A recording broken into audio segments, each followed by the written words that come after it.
Bonjour à tous et bienvenue sur ma chaîne WinDevNurse. Aujourd'hui, on va parler d'une chose importante en programmation. Cela s'appelle les procédures. Alors souvent en programmation, vous allez entendre parler de procédures et de fonctions.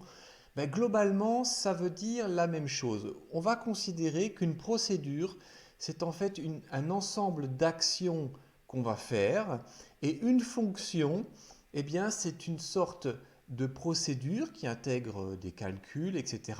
et pour laquelle eh bien, cette fonction va nous renvoyer un résultat. Alors, dans WinDev, finalement, on ne fait pas la différenciation entre procédure et fonction. C'est finalement ce qu'on va y marquer qui va en fait faire la différence. Mais pour vous, en tant que développeur avec le W langage, eh bien, vous n'aurez pas de moyens visuels de voir ce qui fait la différence entre cette procédure et cette fonction.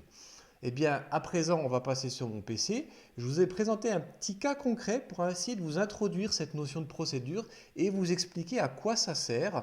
Et puis, on va un petit peu étudier ça dans ce qui va suivre sur mon écran. Allez, on passe à l'écran et puis on voit ça ensemble.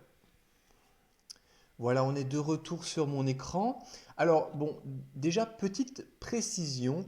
Souvent, vous entendrez parler de procédure locale et de procédure globale. Alors, imaginez, c'est très simple.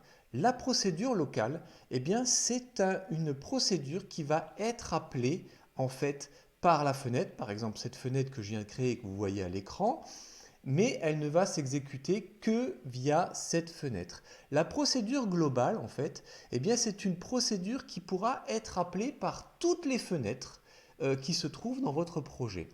Alors, je vous montre ici vraiment un exemple de procédure. Il est très simple. C'est vraiment pour vous initier un peu à cette idée. Alors, à savoir que des procédures, ça peut être très très long. Il y en a plusieurs qui peuvent s'imbriquer les unes dans les autres. Moi, ici, je vous montre comment je l'utilise. Ça ne veut pas dire que c'est une utilisation qui va être vraiment très poussée par rapport à ce que de vrais développeurs très avancés vont faire, mais ça va juste vous permettre de comprendre un petit peu ce que c'est. Alors ici, je vous ai créé une petite fenêtre qui s'appelle procédure. Bon, je ne me suis pas foulé. Et j'ai créé un champ texte qui dit qui êtes-vous. Alors là, en fait, on va imaginer deux choses. D'abord qu'on souhaite eh bien, colorier le champ résultat. Alors, en fonction de qui on est. Alors, pour colorier le champ, j'ai créé un bouton, je rentre dans le code, hop, j'efface ce que j'avais fait parce que j'avais un petit peu anticipé les choses. Et puis là, je vais dire par exemple, si SAI, qui êtes-vous, égale la valeur homme, alors, eh bien, SAI réponse, hein, c'est la réponse, point couleur de fond, égale bleu clair. OK. Et bien sinon, si ce n'est pas un homme, on va imaginer c'est une femme, eh bien, on va dire que SAI réponse, point couleur de fond, égale rose clair. Voilà.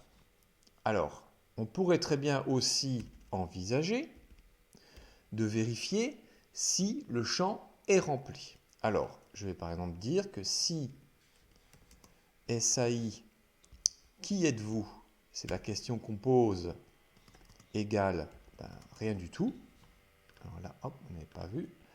Alors, on va faire juste une petite condition. Oula, il m'a marqué n'importe quoi. Hop là. Alors, eh bien, on fait jouer la condition et on fait, par exemple, un toast affiche. On fait apparaître un petit toast affiche qui va nous dire champ vide, par exemple, champ vide, point d'exclamation. On va lui mettre une durée courte, un cadrage au milieu, et puis, non, pardon, hop là, ça va pas, c'est centré, voilà. Parfait. Et puis, on va faire une reprise saisie. On va reprendre la saisie sur le champ SAI. Qui êtes-vous? Voilà. Alors, je vous rappelle que quand on utilise la fonction reprise-saisie, on n'a pas besoin de marquer un retour. Par exemple, j'aurais pu marquer un retour pour arrêter la procédure et sortir de la procédure, puisque pour moi, c'est une étape obligatoire. Il faut remplir ce champ.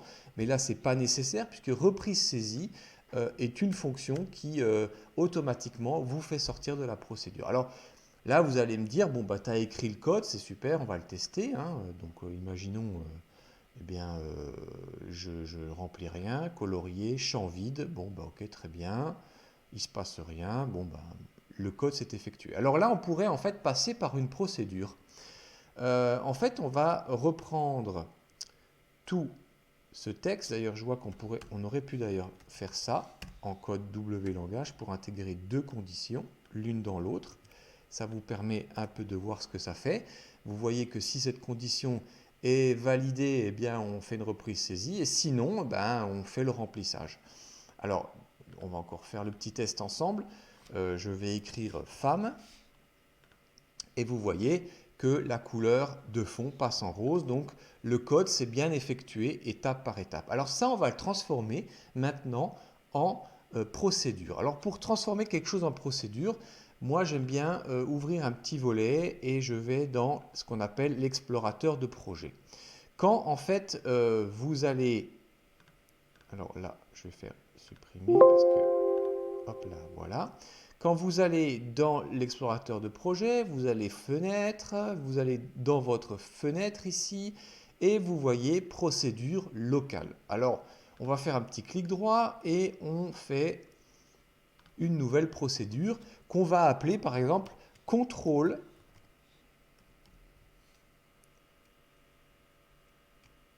et ensuite couleur. C'est-à-dire qu'on fait un contrôle si c'est rempli et puis on remplit la bonne couleur. Alors je fais ajouter et vous voyez qu'on passe maintenant dans une autre partie du code en W langage. On est dans la procédure locale contrôle couleur et donc ici je vais en fait écrire, alors je vais simplement, pardon, reprendre tout ce petit texte là, je vais le couper et je vais le coller dans ma procédure. Alors là, on peut parler vraiment de procédure parce qu'on n'attend pas de résultat. Le résultat, en fait, ben, c'est juste une action qui va être réalisée et un remplissage de couleurs, mais ce n'est pas un résultat en tant que tel comme du texte ou par exemple une valeur numérique qu'on attend. Donc on pourrait vraiment appeler ça comme une procédure. Hop là, moi je repars dans mon code de bouton et là, en fait, je vais marquer contrôle couleur, vous voyez que là, vous avez le nom de la procédure qui apparaît avec deux parenthèses. On va parler tout à l'heure de à quoi servent ces deux parenthèses. Mais en fait, ce qu'on va faire, c'est qu'on va appeler cette procédure. Le code de la procédure va s'exécuter et en sortie du code, et ben là, on va mettre, par exemple, un petit toast affiche qui va dire, bon ben, fin de procédure. Voilà. Alors toujours le même principe, on fait du toast court avec un centrage au milieu, voilà, et une couleur de fond qui va être vert clair, voilà. Alors tout ça, je vais vous montrer quoi en fait en faisant ça, c'est que j'appelle la procédure, et puis on va sortir de cette procédure et on va continuer le code en fait après cette procédure, quand on aura tout réalisé. Alors on y va, je mets juste un petit point d'arrêt pour vous montrer ce qui se passe. On y va. Alors, moi je fais par exemple, je marque rien dans mon texte. J'appuie sur colorier. On débute la procédure. Je fais un F8. Je vais rentrer maintenant. Alors là, il a réalisé directement la procédure. J'aurais voulu vous montrer malheureusement, mais j'aurais dû mettre le point d'arrêt dans la procédure. J'ai fait une petite erreur. C'est pas grave. Mais vous voyez que finalement, eh bien, il a détecté. Alors, on va l'effectuer directement dedans. Ça sera plus simple pour vous. Je mets le point d'arrêt ici. Je fais un Go. Alors, je remplis maintenant. Je vais mettre homme. Hop. Vous voyez que là, la procédure a été lancée. J'ai directement basculé dedans. Et en fait, on fait dérouler le code. Alors, est-ce que le champ est vide, non, il n'est pas vide. Donc j'applique la condition qui est ici, qui s'appelle sinon. Et là, comme le champ, c'est SAI, homme, c'est ce qui a marqué dans mon champ de saisie homme, tel que je l'ai écrit. Et là, la couleur de fond passe en bleu clair. Et vous voyez que je sors maintenant de la procédure et j'effectue le toast affiche. Voilà, fin de procédure. Et vous voyez que le code s'est réalisé et c'est passé en bleu clair. Alors là, on est vraiment, comme je vous l'ai dit, dans la procédure pure qui va s'exécuter, mais qui ne renvoie pas de résultat. Maintenant, ce que je vais faire, je vais aller faire apparaître un résultat. Je vais faire exécuter un calcul ou une opération dans la prochaine procédure que je vais créer. Alors maintenant, on va s'imaginer que, on va remplir du texte. Là, je vais mettre remplissage. Remplissage de texte. Alors, l'idée, ça serait quoi? Ça serait de marquer dans le champ SAI réponse, on va marquer, alors, petite concaténation qu'on a déjà fait, bonjour, virgule, un petit espace, plus, plus quoi? On va mettre par exemple un saut de ligne, RC, et puis ensuite un plus, vous êtes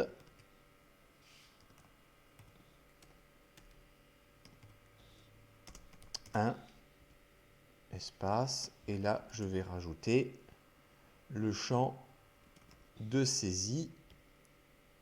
Qui êtes-vous? Alors on y va. Alors là par contre, alors petit truc, quand vous sélectionnez une procédure comme ça, que vous voulez aller dans le code de cette procédure, vous cliquez n'importe où dans ce que vous avez marqué et vous appuyez sur F2. Et là, vous rentrez dans le code. Alors là, je vais juste désactiver. Hop, on termine le test. Je fais un petit sauvegarde. Et puis là, hop. Alors là, je vais marquer femme. Et j'appuie sur colorier. Et là, fin de procédure. Et bonjour, vous êtes... Bon, là, c'est pas un femme, c'est une femme, mais vous avez compris ce que je voulais dire. C'est la concaténation des informations qui apparaissent à l'écran. Alors, ça, on va le transformer en procédure et on va attendre un résultat de la procédure. Alors, je retourne dans mon code. Hop là. Et puis, bien sûr, là, je vais appeler la fonction colorier et remplir. Alors, je prends mon code. Alors, je prends tout ça. Hop. Je vais ici, dans colorier et remplir. Je recolle mon code. Et puis, je vais créer maintenant une deuxième procédure qui va en fait faire la concaténation des informations. Alors, je vais vous montrer comment je vais l'écrire.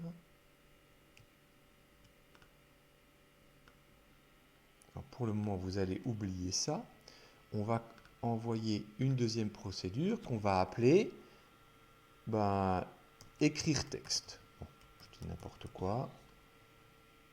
Je l'ajoute, je rentre dedans. Alors, écrire texte, en fait, tout à l'heure, je vous ai parlé de ces parenthèses. En fait, ces parenthèses, dans la procédure, elles vont vous permettre, en fait, de passer un paramètre. Rappelez-vous, les paramètres, je vous ai déjà un petit peu expliqué comment on les passait dans une fenêtre. Et là, c'est un petit peu le même principe. C'est-à-dire qu'on va lui donner une valeur dont la procédure va se servir pour renvoyer un résultat. Alors là, je vais écrire, qui suis-je est une chaîne, sous-entendu une chaîne de texte. Ok, vous voyez que là, on a le petit S qui vient d'apparaître, et S qui signifie string, et qui veut dire en fait chaîne de caractères en anglais. Et bien là, c'est plutôt simple. On va par exemple déclarer une valeur, par exemple mon texte final, qui est une chaîne. Et on va dire quoi? Eh bien que S, mon texte final, égale eh bien, bonjour, virgule, vous êtes un, on va dire là, on va un petit peu faire mieux, une, espace, plus, eh bien, là, c'est ce que j'ai rempli dans mon champ de saisie, mais dans la fenêtre et pas dans la procédure. Et ça sera la valeur est qui suis-je que j'aurai passé en paramètre. Et alors là, fonction importante, si vous voulez renvoyer un résultat, ben en programmation, en W langage, c'est comme dans tous les langages de programmation, c'est qu'il va falloir en fait dire que vous voulez renvoyer l'information. Et là, c'est très simple en français, vous tapez renvoyer et le résultat que vous attendez qui est est-ce mon texte final. Alors, c'est parti. Donc là, j'ai créé ma procédure qui va donc s'appeler écrire texte. Et dans cette partie-là, je vais dire en fait que SAI réponse. Alors, là, je vais un petit peu trop vite parce que maintenant, on va appeler la procédure. Et on va appeler la procédure écrire texte. Et là, vous voyez que maintenant, la procédure, elle attend un paramètre. Le paramètre, eh ben, c'est le champ, c'est ce qu'il y avait dans le SAI qui êtes-vous. Et le champ de réponse SAI réponse, eh bien, c'est écrire texte avec SAI qui êtes-vous. Alors là, j'ai fait une petite erreur, pour être tout à fait honnête avec vous, c'est que je n'ai pas besoin de lancer la procédure, puisqu'en fait, le résultat que j'attends dans mon champ de saisie, eh bien, c'est le résultat qui est renvoyé par la procédure écrire texte, pour laquelle je lui passe le paramètre qui est dans le champ de saisie. Alors, vous voyez que là, en fait, on pourrait dire qu'on fait un contrôle couleur. Je vous le mets avec en indenté pour juste vous expliquer. Donc, contrôle couleur, je contrôle la couleur, je vais voir ce qui se passe dedans. Donc, on définit les couleurs. Alors là, on va peut-être changer le bleu clair parce que le bleu, il m'a l'air bien foncé. On va mettre un bleu pastel. Voilà. Et puis, après, on va exécuter la requête écrire texte qui nous renvoie un résultat. Je vais juste faire un point d'arrêt dans la requête, juste pour bien vous montrer ce qui se passe. Alors, c'est parti. On fait un petit go. Donc, vous êtes, ben, on va dire une femme. Colorier et remplir. Donc là, j'ai passé la première étape. Le champ de saisie, j'ai appelé la première requête contrôle couleur. Le champ de saisie est rempli. C'est une femme, donc on est sur du rose. Et puis maintenant, on passe dans la deuxième requête, dans la deuxième par contre procédure, excusez-moi, où là, en fait, on a passé le paramètre qui suis-je. Et vous voyez que là, quand je passe ma souris sur est-ce qui suis-je, il me dit bien que c'est femme. Et ensuite, je vais faire dérouler le code. Je renvoie le résultat. On sort de la procédure, on remplit SAI réponse. Et puis là, on a normalement la fin de procédure qui apparaît avec le code.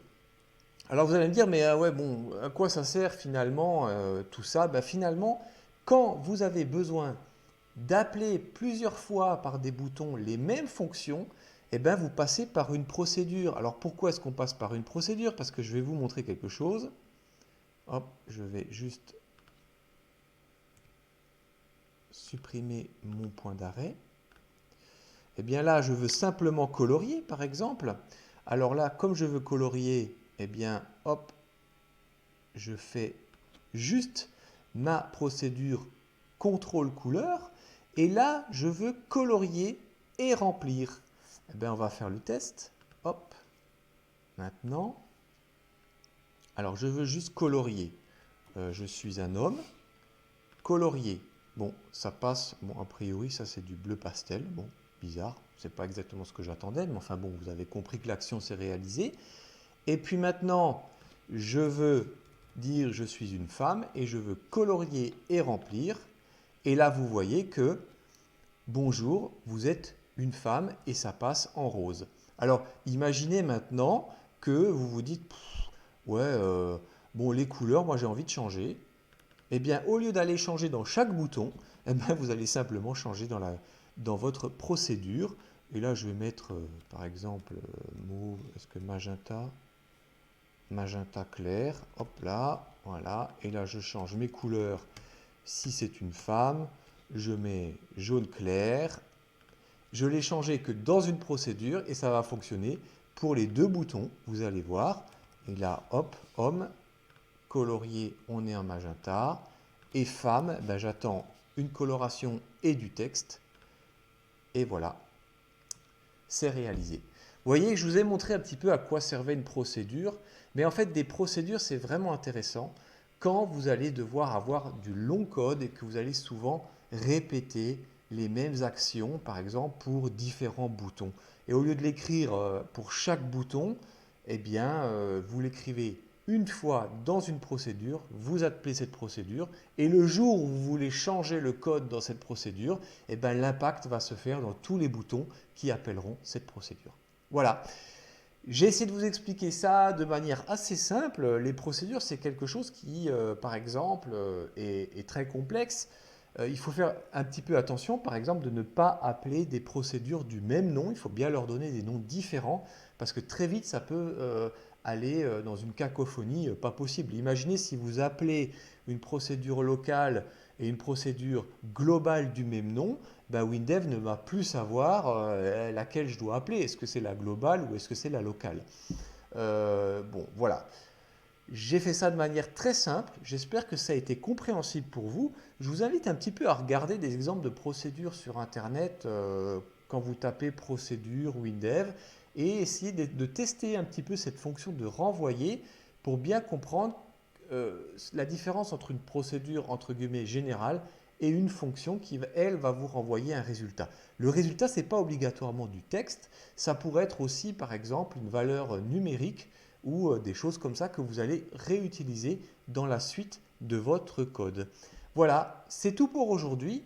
Je vous souhaite une bonne fin de journée et puis à la prochaine vidéo. Merci, bye bye.